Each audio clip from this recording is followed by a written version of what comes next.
Hi and welcome to The Winning Factor. I'm Alan Aitken, and on this show each week we take a look at some upcoming races in Hong Kong and we try to single out an element of the race that we might look back on later as having been the decisive angle to finding the winner.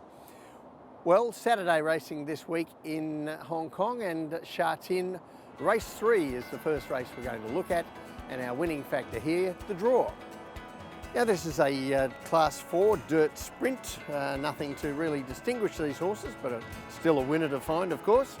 And I think the major hopes here are Dollar Award for Zac Purton, Confucius Day, a likely leader for the apprentice Alfie Chan, Wei Fung Charmer returning to what I think is his preferred course and distance, and the lightweight Excel Delight for Joe Morara.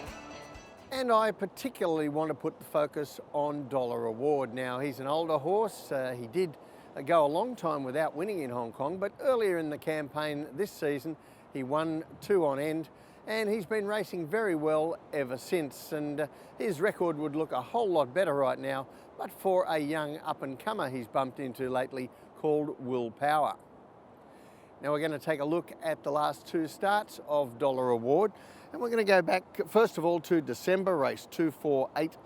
And he was up on the pace here from gate 6 in a fairly similar event on face value, but you can see here with a fast middle section, and he was up fairly close to that, chasing the lead, and although he was unable to shake off the others and get away, Dollar Award wasn't able to sustain that effort over the last bit and hold out Will Power.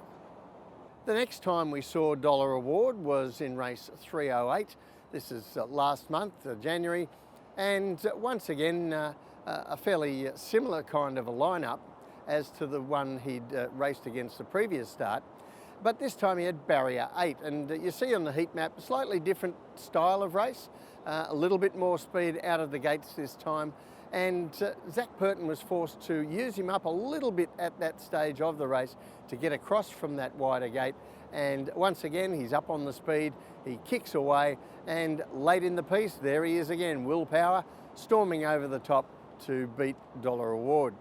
So perhaps our alternative winning factor here could just be absent friends, because there is no Will Power or anything of that ilk lining up in this race. But I also think that the change in the draw is significant as well. When we take a look at the map here, although he comes in 2 barriers this time, Dollar Award, I think it's worth more than that, because he's got 2 of the leaders drawn underneath him and a few others that I think he will have beaten for pace, and I can see him here when they get to the first turn virtually having barrier 2 this time, trailing the speed, and there could be a bit of pace coming over from the outside to worry the leaders and giving him a sit behind them, so it all maps up beautifully for him. And crucially this time he won't be looking over his shoulder for Will Power. So the tip in race 3, Dollar Award. His winning factor, the draw. Although he only comes in 2 gates, I think it's worth more than that on the map because of the way the race lays out, and I think that might be the pathway to Dollar Award getting his reward yet again. The second race I want to take a look at on Saturday is race 5, and our winning factor here, the map. And I think the main chances here come down to the last start winner, Champion Supreme. Happy Sebring, he's always a chance in these races, although he doesn't help himself much at the gates. The improving Ensemble from the Douglas White Yard, and Blastoise, who rises in class here after some good recent Class 4 form. And as I mentioned, Happy Sebring's habit of being slow away at the gates certainly doesn't help him. And so I'm going to cut us back now to 3 horses, and they're coming out of 2 key reference point races. Now one of those is race 351, and we're going to have a look at this over the same course and distance. It's a class 3, and this is the race that Champion Supreme won last start, beating Ensemble. And you'll see on the heat map here, very evenly run race, very close to average times throughout the event from start to finish. So no particularly strong performances here. But as you can see, Ensemble, he's up on the speed, blue and red colours, white cap, and he goes to the front in the straight. Looks like he might be a chance to take out his first race in Hong Kong, but along comes Champion Supreme from midfield, closes out well, and in the orange colours, he comes away to get the job done.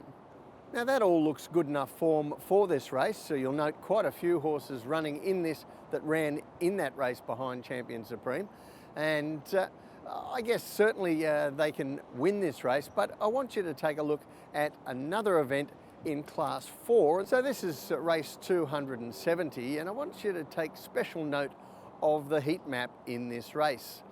Now we have in front Blastoise for Zac Purton on his outside above, and it all goes along quite steadily for much of the early part of the race. And then around about the 800 metres, Blake Shin on above decides that Blastoise is getting it far too easily in the lead and decides to put some pressure on him.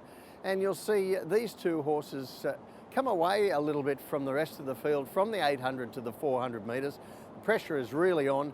They ran a fast sectional in that part of the race, and I think that told over the final stages. Now Blastoise, he's able to shake off above in the straight and gets away like he's going to win the event, but late in the piece, just that extra work he's had to do through the middle part comes to bear on him late, and King's Man and God of Dragon get over the top of him right near the line. Now that in-race pressure there, I think was the reason why Blastoise didn't win that event, and that makes him hard to beat next time he goes around, but he faces a proposition here that I guess many punters will look on as an obstacle to him winning, and that is he's been defeated in Class 4 and still gets a rise out of the grade into Class 3. Now this scenario occurred on Wednesday night. It wasn't a disadvantage at all for Naboo Star. He was able to win.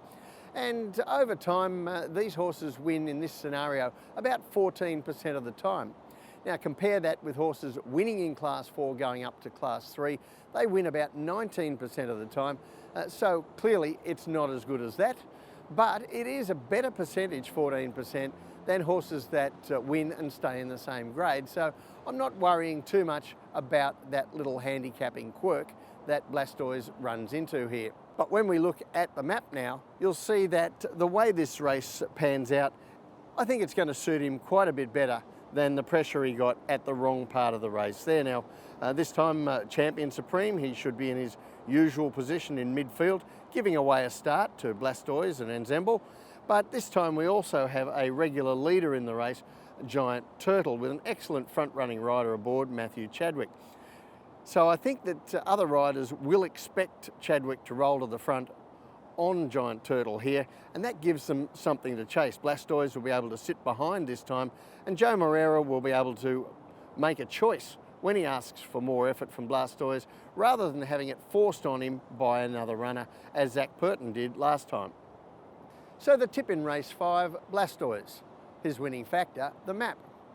Now I think the role of leader was thrust on him last start, and unfortunately that meant he was put under pressure a long way from home and tired out as the finishes came. I think this time it'll work out a little differently on the map, and that's going to be the key to Blastoise winning again. Well, that's it from the winning factor this week. Good luck on Saturday. We'll see you next time.